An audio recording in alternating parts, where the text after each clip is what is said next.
At dahil sa pangyayaring yan mga utol, napakarami sa mga kaalyadong bansa natin ang nagpahatid ng suporta sa Pilipinas sa paglaban ng ating teritoryo. At nagsabi na rin, naglabas na rin ng pahayag o statement ang United States of America hinggil sa insidenteng ito. At muli nanawagan sila sa China. Pero hanggang saan makakarating yung panawagan na yun? Alam naman natin na hindi ino-honor ng Chinese government. Okay, lilinawin ko lang para doon sa mga medyo nagagalit. Oo nga po, hindi po lahat ng Chinese people yung Chinese government lamang kasi sanction ito ng gobyerno nila malamang sa malamang. At lilinawin ko lang rin, hindi po ako galit sa Chinese people. Dito lamang sa ginagawa sa atin diyan sa ating teritoryo ng Chinese government. Okay, mga utol. So, dumako tayo sa Facebook page, official Facebook page ng Philippine Coast Guard. And mga utol, ito mula sa post 20 hours ago. Philippine Coast Guard. PBBM calls for command conference to discuss China's recent aggression in Ayungin Shoal. Mga karunungan, kaalaman, teorya, kasaysayan, hiwaga at mga bagong tuklas. Alamin natin. Nitong nakaraang Sabado, August 5, 2023, mga utol, ay hinarang o muling hinarang ng China Coast Guard ang ating Philippine Coast Guard at binomba pa ito ng tubig.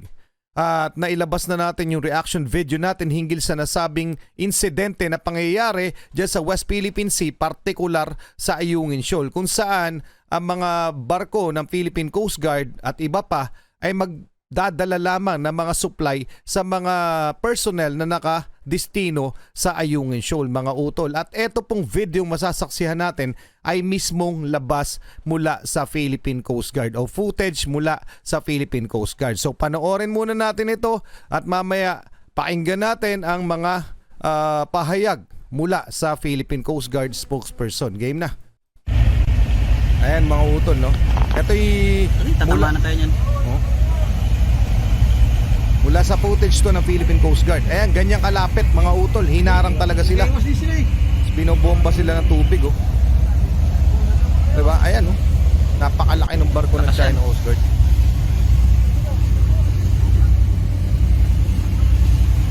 Grabe,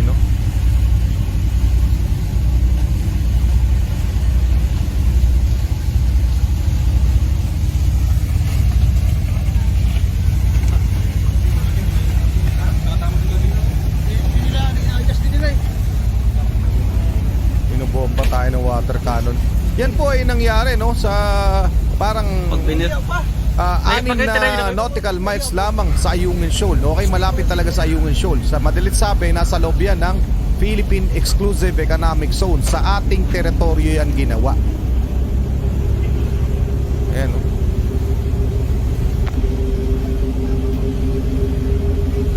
loko, although hindi ganun kalakas yung water cannon, pero pandadarag yan, malinaw na pandadarag.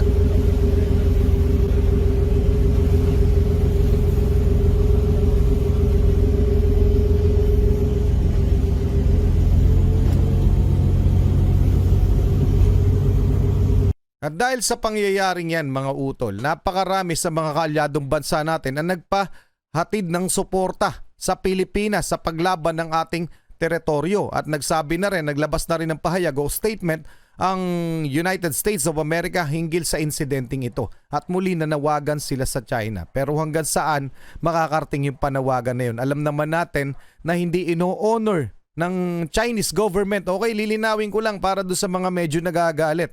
Oo nga po, hindi po lahat ng Chinese people yung Chinese government lamang kasi sanction ito ng gobyerno nila malamang sa malamang. At lilinawin ko lang rin, hindi po ako galit sa Chinese people. Dito lamang sa ginagawa sa atin diyan sa ating teritoryo ng Chinese government. Okay, mga utol. So, dumako tayo sa Facebook page, official Facebook page ng Philippine Coast Guard. And mga utol, ito'y mula sa post 20 hours ago. Philippine Coast Guard. PBBM calls for command conference to discuss China's recent aggression in Ayungin Shoal.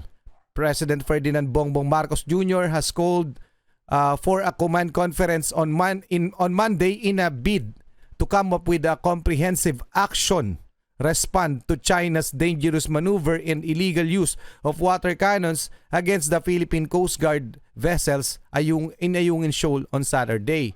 So, tingnan natin.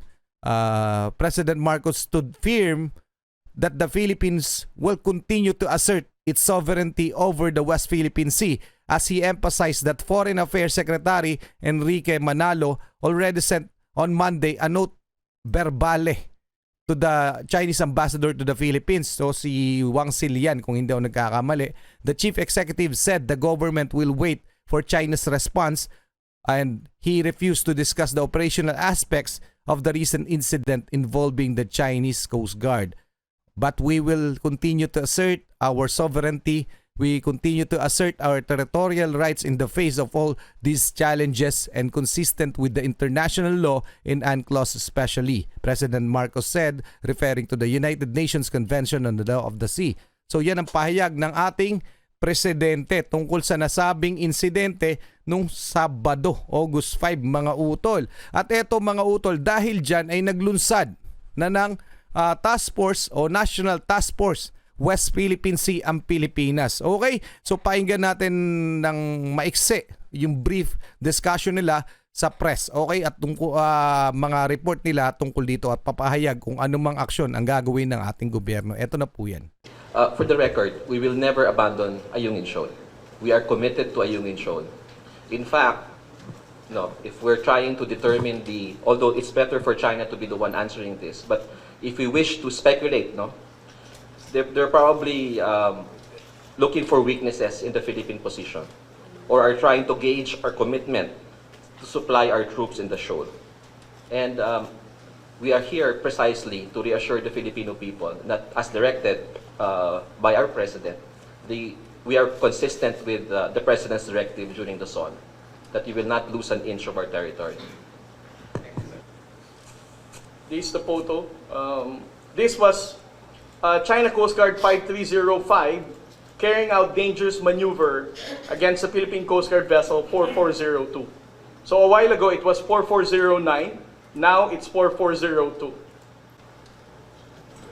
In which by 9:44 they were successful in separating MRRB 4409 from the Green Hull charter boat. That's why, as you can see, the indigenous boat appears to be on its own, no escort. Because during this time, the Philippine Coast Guard vessel is corralled by a lot of China Coast Guard vessels. By 9:51, almost the same time that they were using water cannon against the indigenous boat Green Hull, or the Unaiza May the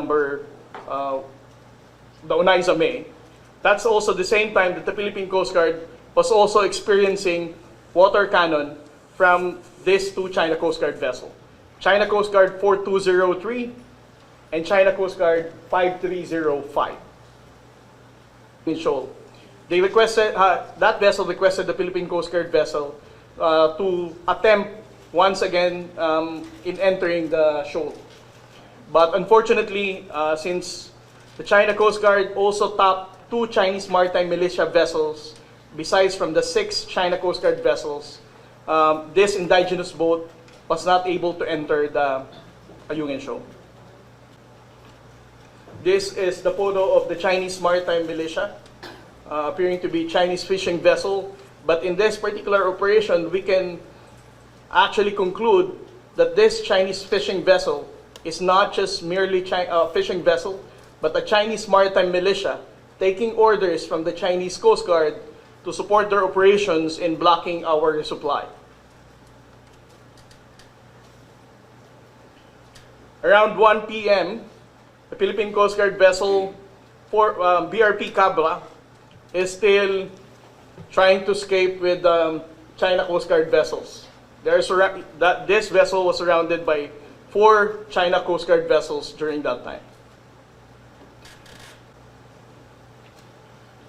When the indigenous boat has already completed its resupply, the first resupply boat that was able to enter, we escorted them proceeding back to Sabina Shoal. And we noted that from Ayungin, although there is lesser tension the China Coast Guard allowed us to exit Ayungin Shoal. But we noted that this China Coast Guard vessel 3302 escorted us from Ayungin going to Sabina. That's one question. The other question is for our gentlemen here. Can we clarify this accusation coming from the China Coast Guard that said we are actually bringing construction materials to Ayungin? And maybe we can clarify as well if we will keep the BRP Sierra Madre in Ayungin Shoal despite all these incidents. Just to address the question about the diplomatic protests, I think it is very important for the Philippines to continue filing these diplomatic protests, no matter what the reaction of China is. The diplomatic protests are for purposes of putting on record our continuing objection to what the Chinese are doing. The moment we stop issuing these diplomatic protests, it can be construed by China and the international community as an abandonment of our position. So this government, in particular the Department of Foreign Affairs, will continue to file these diplomatic protests, even if it runs into the hundreds, because precisely by doing so, we are reaffirming our commitment to the Philippine position that it is that the Ayungin Shoal and all other features which we occupy is our part of the exclusive economic zone of the Philippines. We exercise sovereign rights and jurisdiction over those features.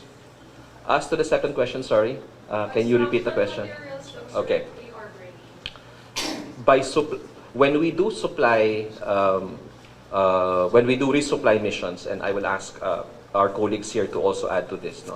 When we do resupply missions, we are exercising our rights, no, under international law. Because as mentioned, we have a permanently stationed Philippine Commission vessel, Navy vessel in Ayungin Shoal. Okay? So when we do supply, we provide them with what is necessary for the maintenance of the LS-57. So we provide food, we provide everything, provisions, no? Irrespective of what China says. It is our right to bring whatever is necessary to maintain the to maintain the station and to ensure that our troops there are properly provisioned. So napakinggan nyo na mga utol. So anong masasabi nyo dyan sa ating eto sa ating video, no? Grabe, no, mga utol, no? Sa teritoryo natin tayo ginaganyan. Yung ibang Pinoy na bad trip pa, no? Na ako'y naglalabas na sa loobin. Ang sabi pa sa isang comment sinusulsulan ko daw di umana ang mga Pinoy na magalit sa mga Chinese. So hindi ko po nilalahat-lahat ng Chinese. Malinaw na malinaw yan. Napakaraming Chinese Pinoy dito sa Pilipinas. Napakarami ko rin kaibigang Pinoy-Chinese. Hindi po yung naiintindihan niya ng mga tao na yun. At alam ko, sila rin mismo ay medyo sumasama ang loob sa mga gantong gawain ng Chinese government. So pag sinabi kong China, yung Chinese government ang tinutukoy ko dito. Okay mga utol? So anong masasabi nyo dyan? Pa-comment na lang ang inyong... Kahit sino naman Pinoy mababatrip, kita nyo ginaganyan yung kababayan natin. 'Di ba? Ginaganyan tayo sa sarili natin bayan. Sinong hindi mababatrip niyan? Okay? So pa-comment ang inyong opinion. Hanggang dito lang muna. Maraming salamat sa inyo. Muli ako si Target Achilles in behalf of the Real South Pride Production. Okay, nagpapasalamat sa walang sawa niyong pagsuporta. Kayo mag-iingat. Keep safe. God bless at saludo po ako sa inyong lahat. Ilabas nyo lang ang inyong opinion.